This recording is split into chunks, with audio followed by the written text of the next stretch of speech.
سر کائنات فخر موجودات احمد مجتبی حضرت محمد مصطفیٰ صلی اللہ تعالی علیہ وآلہ وبارک وسلم پیش کرنے کے بعد خوشبخت و خوش نصیب برادران اسلام، اللہ رب العالمین نے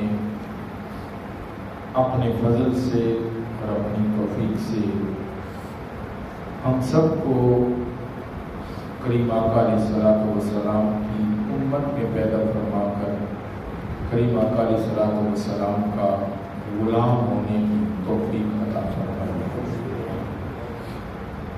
اور یہ شرف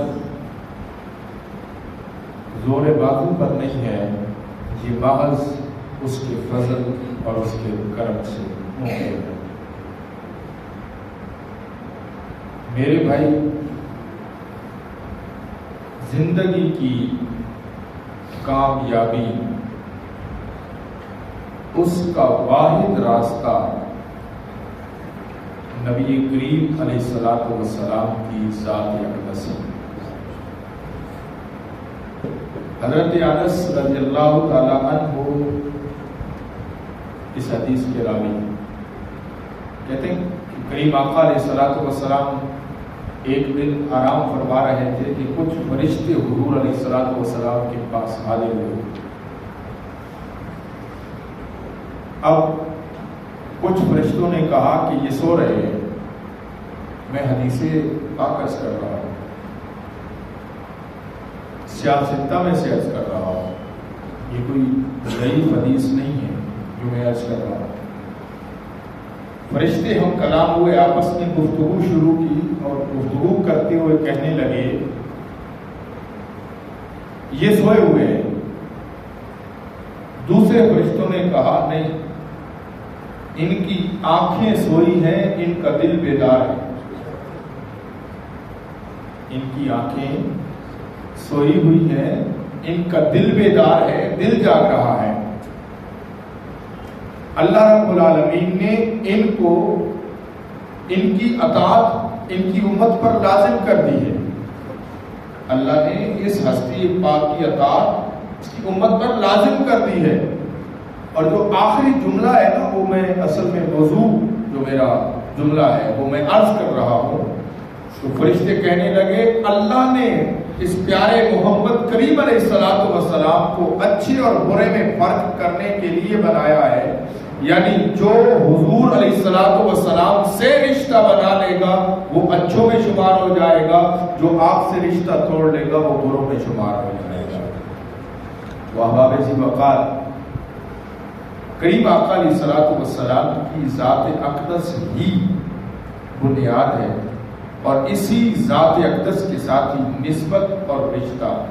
جو میں نے آیت مبارکہ تلاوت کرنے کا شرف حاصل کیا ہے، بسم اللہ الرحمن الرحیم، کہ وما ارسلنا من رسول الا لیطاع باذن اللہ۔ اللہ رب العالمین نے جتنے بھی انبیاء مبعوث فرمائے، ہر نبی کو بھیج کر اس کی اطاعت اس کی امت پر لازم قرار دی۔ صرف ہمارے کریم نبی علیہ الصلوۃ والسلام کی ذات اقدس نہیں ہے کہ جن کی اطاعت کی جائے، جو نبی جو رسول جس دور میں آتے رہے اس دور میں ان کی اطاعت لازم قرار دی جاتی رہی۔ یعنی نبی کی ذات وہ ذات ہے جو انسان کے ایمان کا مرکز بھی ہے، ایمان کا محور بھی ہے، ہر نبی کی ذات اپنی امتی کے لیے۔ لیکن جب کریم نبی علیہ الصلوۃ والسلام خاتم النبیین صلی اللہ علیہ وسلم کی نبوت پاک کا سورج طلوع ہو گیا، اب ساری نبوتیں اور رسالتیں منقطع ہو گئی، یعنی اب ان کے احکامات نہیں چلیں گے۔ منقطع سے مراد یہ نہیں کہ وہ رسول نہیں رہے، وہ نبی نہیں رہے۔ یاد رکھنا عقیدہ رسالت یہ ہے کہ ہم حضرت آدم علیہ السلام سے لے کر عیسیٰ علیہ السلام تک ہر نبی اور رسول کو حق بھی مانتے ہیں، سچ بھی مانتے ہیں۔ بے شک۔ اگر ایک اگر ان میں سے کوئی ایک جس کے بارے میں ذرا برابر بھی شک ہو جائے، یعنی معاذ اللہ یہ کوئی سمجھے کہ حضرت عیسیٰ علیہ السلام نبی نہیں، تو وہ بندہ مسلمان ہی نہیں ہوگا۔ میری بات آپ سمجھ رہے ہیں؟ تو لہذا منقطع ہونے کا مطلب ہرگز یہ نہیں ہے کہ وہ رسول نہیں رہے، ان کی رسالت اسی طرح، ان کی نبوت اسی طرح، لیکن اب جس نبوت اور رسالت کی بات ہوگی اسے محمد الرسول اللہ کہتے ہیں۔ بات ان کی چلے گی، کلمے ان کے اپنی جگہ پر مفقود ہو گئے، اب کلمہ ایک چلے گا، لا الہ الا اللہ محمد الرسول اللہ۔ جو اس کلمے کو مانے گا، جو اس کلمے کو تسلیم کرے گا، جو اس کی چھاؤں میں آئے گا، وہی مسلمان قرار پائے گا اور اس کی کامیابی اسی ذات کے ساتھ خاص ہوگی۔ وباب ذی وقار قرآن مجید کی آیت مبارکہ، وَمَا أَرْسَلْنَا مِن رَسُولٍ إِلَّا لِيُطَاعَ بِإِذْنِ اللَّهِ۔ فرمایا یہ ہر رسول جس کو ہم نے مبعوث کیا ہے ان کی اطاعت ہم نے لازم قرار دے رکھی ہے۔ اور اگلی آیات جن کا تعلق انشاءاللہ انہی ماہ مقدسہ کے ساتھ ہی ہے، آج شوال کی 28 تاریخ ہے، شوال کے بعد ذیقات ہے اور ذیقات کے بعد ذی الحج ہے۔ جو خوش نصیب جن کو حج کی سعادت نصیب ہوگی اور وہ دربار رسالت مآب صلی اللہ علیہ وسلم میں حاضر ہوں گے، یہ آیت مبارکہ ان کے لیے ایک خوش خبری کا پیغام ہے۔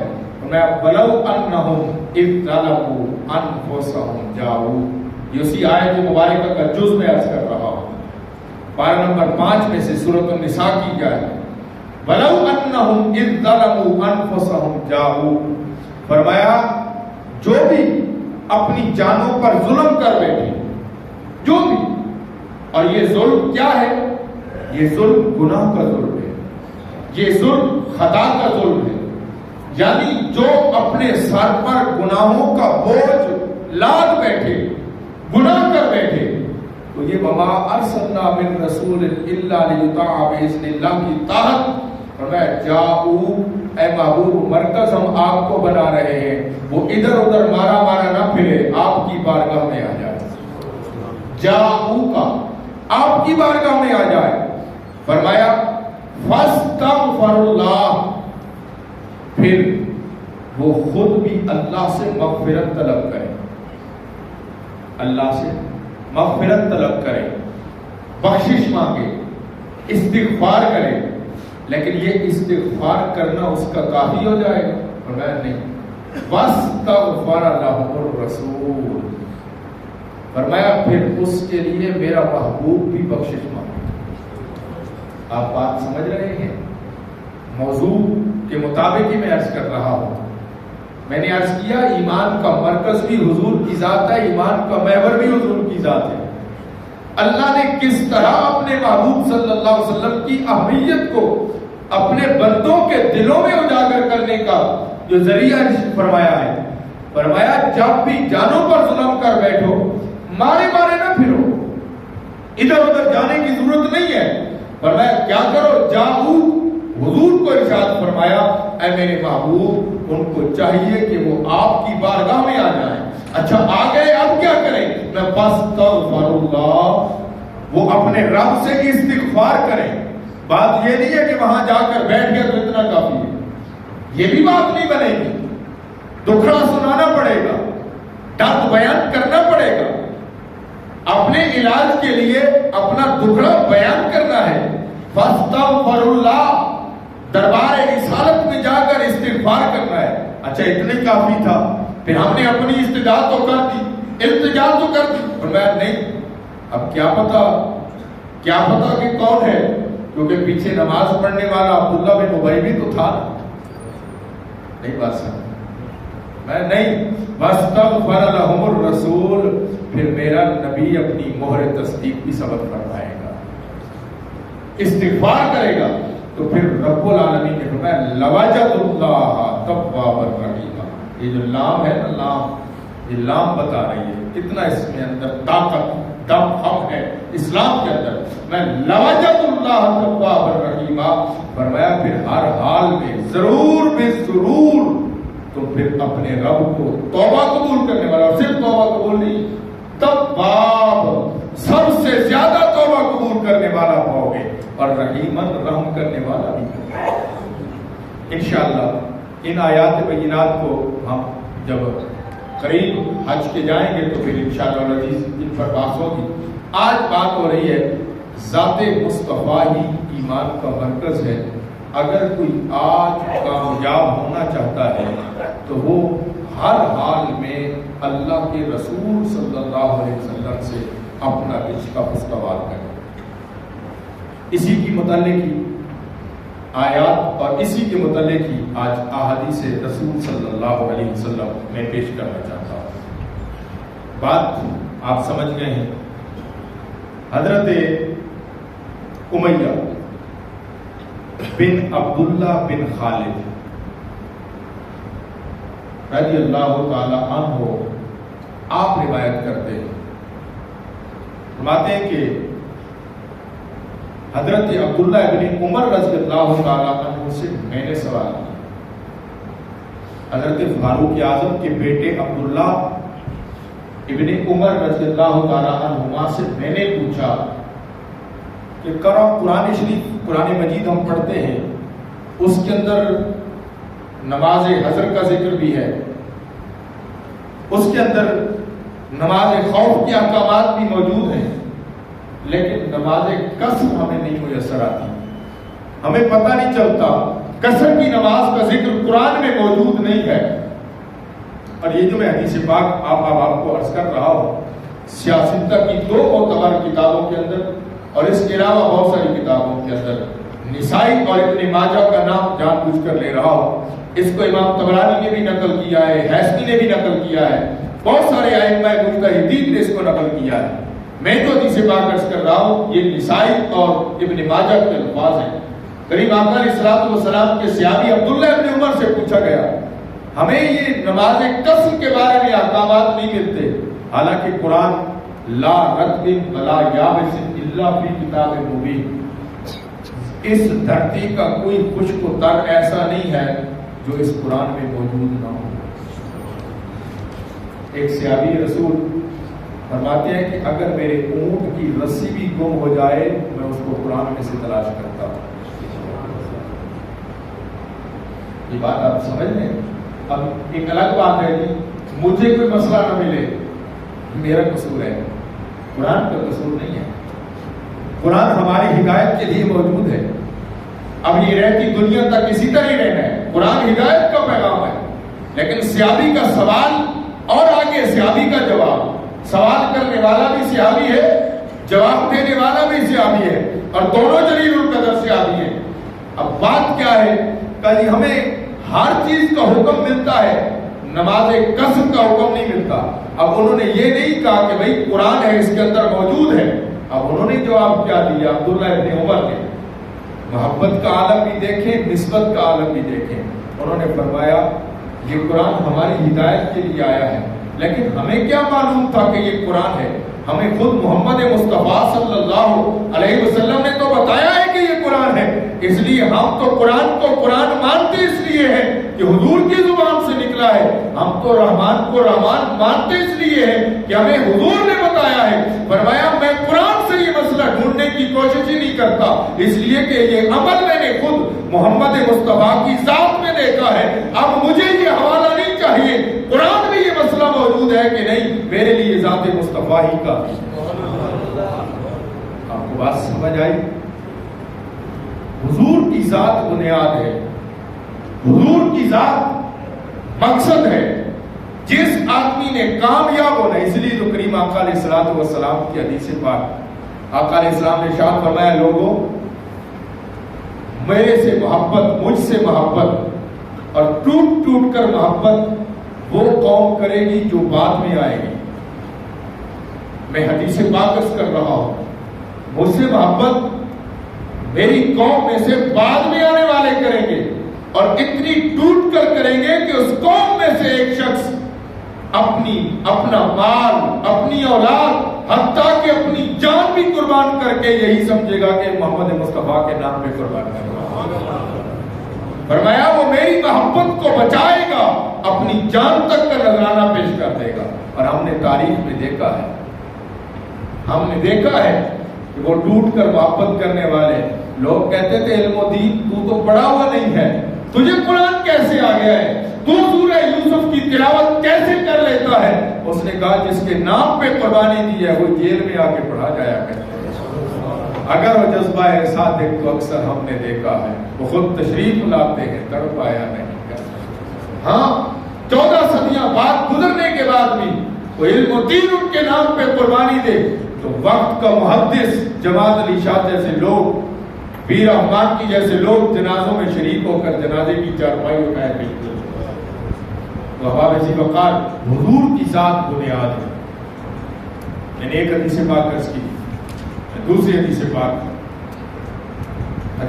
نہیں ہے کہ امام کا قول یہاں نقل کر کے پھر حدیث پاک پیش کرتا ہوں۔ حضرت سہل بن عبداللہ رحمۃ اللہ تعالی علیہ، یہ فقیہ گزرے ہیں، حضرت سہل بن عبداللہ، آپ فرماتے ہیں اللہ کے سوا کوئی مددگار نہیں، کہتے بے شک، مانتے ہیں، یقین کامل ہے اللہ کے سوا کوئی، اللہ نہ چاہے تو مدد کوئی بھی۔ باپ سگا سر پہ کھڑا ہوتا ہے، بیٹا ہاتھوں میں چل بستا ہے، بیٹا ڈاکٹر ہوتا ہے، ماں اپنی آنکھوں کے سامنے جان جانے اپنی کے پیش سپرد کر رہی ہوتی ہے۔ اللہ نہ چاہے تو کوئی مدد، کیا ہوا آپ کو شک ہے؟ کوئی مدد نہیں کر سکتا۔ حضرت سہل بن عبداللہ رحمۃ اللہ تعالی علیہ فرماتے ہیں لوگوں اللہ کے سوا کوئی مددگار نہیں، رسول اللہ کے سوا کوئی رہنما نہیں۔ ماٹی بے شک نہیں چلے گی، ہم حضور کے غلام ہیں، یہ بات حقیقت ہے۔ اور یہ بات حضرت سعد بن عبداللہ نہیں کہہ رہے، یہ میرے رب نے کہا ہے لوگوں وما ارسلنا من رسول الا لیطاع باذن اللہ، لوگوں میں بھی رسول بھیجا ہے، اب میں تمہارے اوپر لازم کر رہا ہوں میرے محبوب کی اطاعت کرنا تمہارے اوپر لازم ہے۔ فرمایا لوگوں اللہ کے سوا کوئی مددگار نہیں ہے، محمد الرسول اللہ صلی اللہ علیہ وسلم کے سوا کوئی رہنما نہیں ہے، اور فرمایا تقوی کے علاوہ کوئی ذات راہ نہیں، بہترین ذات راہ تقوی ہے، اس کے علاوہ اور کوئی ذات راہ نہیں ہے، اور فرمایا صبر کے سوا کوئی عمل نہیں، یعنی خوبصورت ترین عمل صبر ہے۔ تو احباب ذی وقار رہنما صرف محمد مصطفیٰ صلی اللہ علیہ وسلم کی ذات اقدس ہے۔ اسی لیے حضرت عائشہ صدیقہ رضی اللہ تعالی عنہ آپ ارشاد فرماتی ہیں کہ ایک عربی پینڈو بدو، یہ ہماری زبان میں پینڈو کہتے ہیں، عربی میں عربی کہتے ہیں، حاضر ہوا اور کریم آقا علیہ الصلوۃ والسلام کی بارگاہ اقدس میں آ کر حضور سے ہم کلام ہوا، ہم کلام ہو کر زاروں قطار پھوٹ پھوٹ کر رونے لگ گئے، روتے روتے اس کی ہچکی بن گئی۔ قریب نبی علیہ الصلوۃ والسلام نے اس سے فرمایا میرے غلام رونے کی وجہ کیا ہے؟ مسلم شریف کی روایت عرض کر رہا ہوں، صحیح مسلم کی روایت عرض کر رہا ہوں، رونے کی وجہ کیا ہے؟ عرض کی یا رسول اللہ صلی اللہ علیہ وسلم میں آپ سے اتنی محبت کرتا ہوں، آپ سے اتنا انس کرتا ہوں، اتنا عشق کرتا ہوں کہ میں ہر وقت آپ کے تذکرے کرتا رہتا ہوں، اور جب اکتا جاتا ہوں، تنگ ہو جاتا ہوں، کیا بس ہو گئی ہے تو دوڑ کر آپ کی بارگاہ میں آ کر آپ کا دیدار کر لیتا ہوں۔ لیکن یا رسول اللہ اگر آپ کا وصال ہو گیا یا ہم مر گئے، یا رسول اللہ آپ جنت میں انبیاء کے ساتھ چلے جائیں گے، بات سننے والی ہے، آپ جنت میں انبیاء کے ساتھ اونچے درجے میں چلے جائیں گے، اور ہم تو کمزور جنت میں نچلے درجے میں رہ جائیں گے۔ سیابی نے یہ نہیں کہا یا رسول اللہ مجھے شک ہے جنت میں جاؤں گا کہ نہیں، حضور سے محبت کا عالم ہے، یا رسول اللہ ہم نچلے درجے میں رہ جائیں گے، آپ جنت میں چلے جائیں گے، اور اونچے درجے میں ہوں گے. اب ہم آپ ہو سکتے ہیں جنت میں آپ کا دیدار نہ ہو سکے. کریم آقا علیہ الصلوۃ والسلام نے ارشاد فرمایا فَأُولَٰئِكَ مَعَ الَّذِينَ أَنْعَمَ اللَّهُ مِنَ النَّبِيِّينَ وَالصِّدِّيقِينَ وَالشُّهَدَاءِ وَالصَّالِحِينَ. فرمایا میرے غلام گھبرانے کی کیا ضرورت ہے؟ جو دنیا میں اس دنیا میں جس سے محبت کرتا ہے قیامت کے دن اسی کے ساتھ ہوتا ہے. معلوم کیا ہوا؟ فرمایا تو اس دنیا میں مجھ سے محبت کرتا ہے، گھبرا نہیں، ہم جنت میں بھی تمہیں نہیں چھوڑیں گے، اپنا دیدار وہاں بھی عطا فرمائیں گے. احباب ذی وقار، یہ انعام، یہ اکرام کریم آقا علیہ الصلوۃ والسلام کی ذات اقدس حضرت علی المرتضیٰ شیر خدا رضی اللہ تعالیٰ عنہ کو معلوم ہوا کہ آقا علیہ السلام پچھلے کچھ دنوں سے فاقہ کے ساتھ. بات کو ذرا سماعت فرمائیے گا. حضرت علی رضی اللہ تعالیٰ عنہ کو معلوم ہوا کہ کریم آقا علیہ الصلوۃ والسلام فاقہ کے ساتھ ہیں. اچانک یہ بات جب جو ہی معلوم ہوئی، حضرت علی گھر سے نکل کھڑے ہوئے کہ جاتا ہوں تو کوئی مزدوری کرتا ہوں، مزدوری کر کے کریم آقا علیہ الصلوۃ والسلام کی بارگاہ میں کچھ پیش کرتا ہوں. گئے ایک یہودی کے باغ میں جا کر اس کو پانی دیا. پانی دینے کے بعد کچھ کھجوریں کریم آقا حضرت علی کو میسر آئی. وہ کھجوریں لے کر حضور کی بارگاہ میں آ گئے. کریم آقا علیہ السلام نے پوچھا علی یہ کیا ہے؟ عرض کی یا رسول اللہ گھر میں تھا، مجھے معلوم ہوا کہ آپ فاقے کے ساتھ ہیں، میں نے کہا مزدوری کرتا ہوں اور کچھ خدمت میں پیش کرتا ہوں. آقا علیہ السلام کو یہ بات بڑی پسند آئی. کریم آقا علیہ السلام نے ارشاد فرمایا علی واقعی تو اللہ اور اس کے رسول سے محبت کرتا ہے، واقعی اللہ اور اس کے رسول سے محبت کرتا ہے اور محبت کی خاطر یہ کام کیا ہے. عرض کی جی یا رسول اللہ میں آپ کی محبت کی وجہ سے گیا تھا. اللہ کے کریم نبی علیہ السلام نے ارشاد فرمایا اے علی یاد رکھنا اللہ اور اس کے رسول کی محبت ہے مشکل کام. جب یہ محبت دل میں بستی ہے تو پھر آزمائشیں ہوتی ہیں، پھر فقر آتا ہے، پریشانی آتی ہے. حضرت علی نے ہاتھ جوڑ کے عرض کی یا رسول اللہ یہ محبت کر کے اس بات کے لیے تیار ہوں، اگر فاقے آئے تو فاقے برداشت کروں گا، اگر جان کا نذرانہ دینا پڑا تو جان بھی پیش کروں گا. ہاں صحابہ کرام نے ہمیں کر کے بتایا. حضرت عبداللہ ابن عمر رضی اللہ تعالیٰ عنہ آپ حج کے لیے تشریف لے گئے. حج سے واپسی پر صحابی رسول روایت کر رہے ہیں، وہ کہتے ہیں کہ میں حضور حضرت عبداللہ ابن عمر کے ساتھ تھا، جو وہ عمل کرتے میں ویسا کرتا تھا. آپ نے وقوف عرفات فرمایا، مزدلفہ سے ہو کر مینا سے ہو کر قربانی فرما کر حج کی احکامات فرائض مکمل کرنے کے بعد آپ سفر پہ روانہ ہوئے. فرماتے ہیں میں کیا دیکھتا ہوں کہ ایک معزمین ایک جگہ کا نام ہے، وہاں حضرت نے اپنی سواری رکوا دی اور سواری رکوا کر اپنے غلام کو کہا سواری بٹھا دو، اونٹ پہ سوار تھے، سواری بٹھا دو. کہتے اترے. میں نے سمجھا کہ آپ نماز پڑھنا چاہتے ہیں، لیکن آپ وہاں رک کر کچھ دیر رکنے کے بعد فرمایا چلو اب چلتے ہیں. کہتے میں اس غلام کے قریب ہوا، میں نے کہا یار سمجھ نہیں آئی عبداللہ ابن عمر نے یہ کیا کیا؟ کوئی کام بھی نہیں تھا، کوئی مقصد بھی نہیں تھا، اور یہاں سواری رکوا کر بیٹھ گئے، پھر بیٹھ کر اٹھ کر چل پڑے. کہا تجھے معلوم نہیں ہے اس جگہ پر کریم آقا علیہ الصلوۃ والسلام نے ایک مرتبہ سٹے فرمایا تھا، آرام کیا تھا، کوئی معاملہ تھا، اب اس معاملے کو حل کرنے کے لیے حضور یہاں رکے تھے. اب جب سے عبداللہ ابن عمر کا یہاں سے گزر ہوتا ہے، کبھی وہ یہاں سے گزرتے ہوئے یہاں ڈائریکٹ نہیں گزر جاتے، رک کر بیٹھتے اس لیے ہیں کہ یہ میرے محبوب کی ادا ہے، کہیں رہ نہ جائے، اس لیے وہ ادا کو ادا کر کے گزرتے. اب آپ اسی وقت بات سمجھ آئی.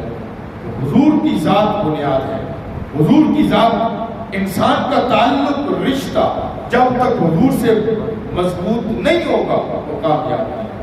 چاہے وہ سیاست ہو، چاہے وہ معاشرت ہو، چاہے وہ معاشیات ہو، چاہے وہ ازدواجی زندگی ہو، خاندانی زندگی ہو، گھریلو زندگی ہو، کہیں کام کرنے کی زندگی ہو. میرے بھائی ہر زندگی میں ہر لمحہ ہر لحظہ کریم آقا علیہ السلام کی تعلیمات بنیاد ہیں، اور جو ان تعلیمات پر عمل پیرا ہوگا وہی کامیاب ہوگا. اگر وہ عمل پیرا نہیں ہوتا تو یقیناً کامیابی اس کا مقدر نہیں ہو سکتی. اس کی کامیابی کا ایک ہی راز ہے، اور وہ راز یہ ہے کہ کریم آقا علیہ الصلوۃ والسلام سے رشتہ استوار کر. اس لیے فرمایا انشاءاللہ ان آیات کی تشریحات آنے والے جمعوں میں عرض کروں گا، لیکن یہاں لفظ جاؤ کا اس بات کا اظہار کر رہا ہے، اے بندہ مومن، اگر تو گناہ بھی کر بیٹھے نا، تیرے سے غلطی بھی سرزد ہو جائے نا، اور میں اس کی بخشش کا سبب میرے محبوب کی نسبت ہے. جاؤ کا میرے محبوب کے پاس آنا. تو اس لیے اللہ رب العالمین نے ہمیں بڑے باشگاف الفاظ میں ارشاد فرمایا وما ارسلنا من رسول الا لیطاع باذن اللہ. اے لوگوں، رسول کی ذات فقط اطاعت کے لیے، رسول کی ذات، اس سے بڑھ کر رہنما کوئی نہیں ہے، اس سے بڑھ کر رہبر کوئی نہیں ہے، اس سے بڑھ کر امام کوئی نہیں ہے. تو حضرت ابو الحسین وراق رحمۃ اللہ علیہ نے ارشاد فرمایا، فرماتے ہیں صدق دین کے راستے میں استقامت. صدق سچائی کو کہتے ہیں. میں صدق دین کے راستے میں استقامت اور سنت مصطفیٰ کی پیروی کرتا ہوں. اگر کوئی صدیق بننا چاہتا ہے، کوئی اپنے ماتھے پہ صدیق لکھوانا چاہتا ہے، تو فرمایا پھر راستہ ایک ہی ہے، اور وہ راستہ محمد مصطفیٰ کا راستہ ہے، حضور کی ذات کا راستہ ہے. اس لیے اہل ایمان یہ جو طرح طرح کے معاملات مسائل کا ہم شکار ہوتے جا رہے ہیں، اس کی بنیادی وجہ ہمارا رشتہ حضور سے منقطع ہو گیا، ہمارا رشتہ حضور کی ذات سے منقطع ہے. آؤ ہم اپنا رجوع حضور کی ذات کی طرف، آؤ اپنا رشتہ حضور کی ذات سے، آؤ اپنا تعلق حضور کی ذات سے استوار کریں، وہ ٹوٹا ہوا رشتہ پھر سے جوڑیں کہ محمد سے وفا تو نے تو ہم تیرے ہیں. یہ جہاں چیز ہے کیا اللہ ہو کر میں تو ایک بار میرے محبوب سے وفا کر کے تو دیکھ، یہ دبانا کیا چیز ہے. ہم لو بھی تیرے ہاتھ میں دے دے، قلم بھی تیرے ہاتھ میں دے دے، پھر تقدیریں اپنے ہاتھ سے نکلیں. پھر تیری دھرتی پر تجھے یہ پریشانی نہیں ہوگی کہ جی جیو میں لوگ داخل ہو گئے. پھر تجھے یہ پریشانی نہیں ہوگی کہ تیری سرحدوں کی حفاظت نہیں ہو رہی ہوگی، بلکہ فرمایا تو محمد کریم علیہ الصلوۃ والسلام کا صحیح معنوں میں غلام بن جا، پھر ہم لو بھی تجھے دے دیں گے، قلم بھی تجھے دے دیں گے. میرے بھائی، یہ بات ہم سب کے لیے بڑی باشگاف ہے. اللہ تعالیٰ ہمیں عمل کی توفیق عطا فرمائے. بات